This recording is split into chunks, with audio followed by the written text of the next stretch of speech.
So Season 1 Reloaded was released for Warzone and Modern Warfare 3, and it's been a really bad mixed bag, mostly negative because with Warzone in particular, it's kind of unplayable. I mean, for me, literally, it is unplayable. I can't load into a game because I'm stuck in this endless loop of fetching online profile. It is just not working, so it's been a blunder of a day, but multiplayer, however, does work. And in fact, there was some changes to the guns in multiplayer, the shotguns, of course, because that's all we care about on this channel, right?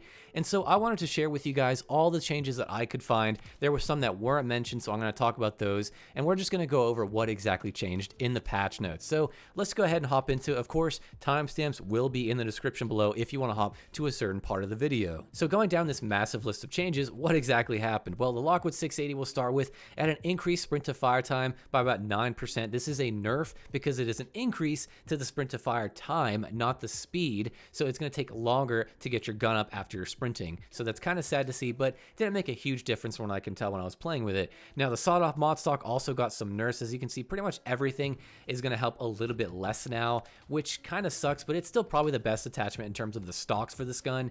So it's sad to see, but luckily this thing didn't get touched in terms of its one-shot kill ranges or anything. It's still the best shotgun in the game by far, in my opinion, so nothing really crazy else changed for this gun. Now for the Lockwood 300, which is a Modern Warfare 2 gun, 12-gauge slug ammunition did get a massive decrease, about 24% to its damage. Now what does this mean in-game? Well, these things are pretty damn awful. In fact, you can only kill in one shot with these slugs if you were hitting headshots. You literally cannot one-shot kill with slugs with this gun unless you hit a headshot, and that's only out to 13 meters. That's really damn bad. Like, these are basically unusable. Do not even bother with these. They're terrible. Do not bother with slugs on this gun in terms of multiplayer. It's just not good at all. This really needs a good buff. Now, the Maelstrom dual trigger action. This one's finicky. It says here we lost some damage range from 3 to 2.3 and from 6.4 to 5.3. So that sucks, right? But the interesting thing that I want to point out is that the one-shot kill ranges for this gun with the dual trigger actually seem to have gotten buffed for whatever reason. I don't really know how, but essentially before this update, your max one-shot kill potential with this gun, if you had the dual trigger and all of its range attachments on, was out to about 7.9 meters. Now the one-shot kill range with the base gun is out to about 7.8, and with all of its range attachments, including the dual trigger, it's out to about 9.8 meters. So it's very, very close to the Lockwood 680's like 10 meters one-shot kill range. So this is a really nice change to see, considering you just get one shot and you're done. I still think it could be a little bit better, honestly, given how slow the aim down sights time is, but honestly, I'd rather just see better mobility and have the aim down sights time increase for this gun, because my god, aiming that thing is just painfully slow if you have any attachments on it. So next up, we have the Expedite 12. This one got increased medium damage range from 10.4 to 12.4. So it's a nice little boost there, but I want to point out though that basically with this gun in multiplayer, you can two-shot as far as you can get hit markers. So I think it's out to about maybe 24 meters, but you can actually two-shot people across the map and shipment if you're really good at your shots and you're hitting with a lucky pellet spread, because it does that much damage, at least 100 per shot, that far. So it's really nice. It's kind of finicky and hard to do because it's just very inconsistent if someone's moving around, and there is a pellet spread, which in the notes it also says it was a decrease to your pellet spread while aiming down sights. But this one's kind of nice. The fact that you can two-shot so far out, about 24 meters, really, really nice. But it's probably not super practical. It's probably not going to happen a lot, but this is mostly a two-shot shotgun. I just figured I'd point that out there. It does one shot, but it's mostly a two-shot kill gun. Next up, we have the Bryson 800 and the Bryson 890. The Bryson 800,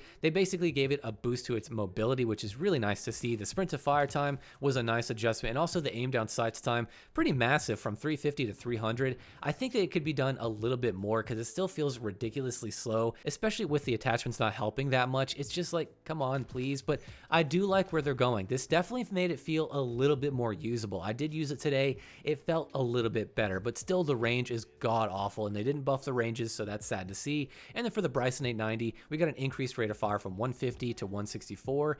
This is kind of strange because it's not actually 150 RPM. There is like sort of a rechamber time in between that, so it's not like a true 150 RPM rate of fire, because that would be more like the VLK Rogue, but better in terms of its rate of fire, so it's not that fast. But this is a little bit of a noticeable increase. It kind of gives it an edge over the Bryson 800 a little bit, but really honestly, the range on this thing, again, is so pitiful that this really doesn't make me want to use it anymore. I tried to use it, still feels like absolute crap, so I don't recommend using this or the Bryson 800. Your best bet is still going to be the Lockwood 680 or one of the Modern Warfare 3 shotguns. One last thing I want to mention before I cut the video is that the MX Guardian was missing its trigger attachments at launch, but they finally added them in, so now we can finally put semi-auto and we can put burst fire on the MX Guardian shotgun. So that's good to see. Hopefully it's like that in Warzone as well. But in multiplayer, it's not really that amazing. They're still fun. They're quirky. It's another thing to use if you're kind of getting bored. So that is cool to see. I still think the Haymaker and the Riveter were better from what I could tell when using them.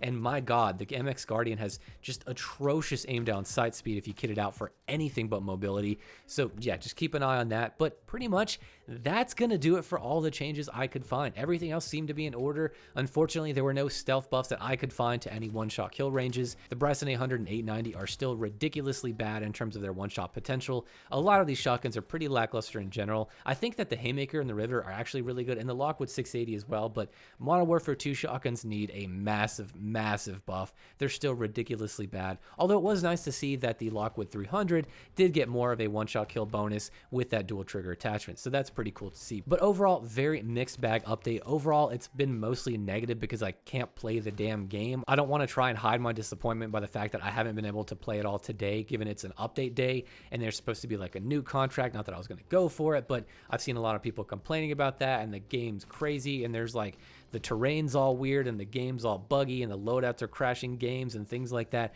It's been a wild ride for today's update, but they are working on it, so we just got to be a little bit patient.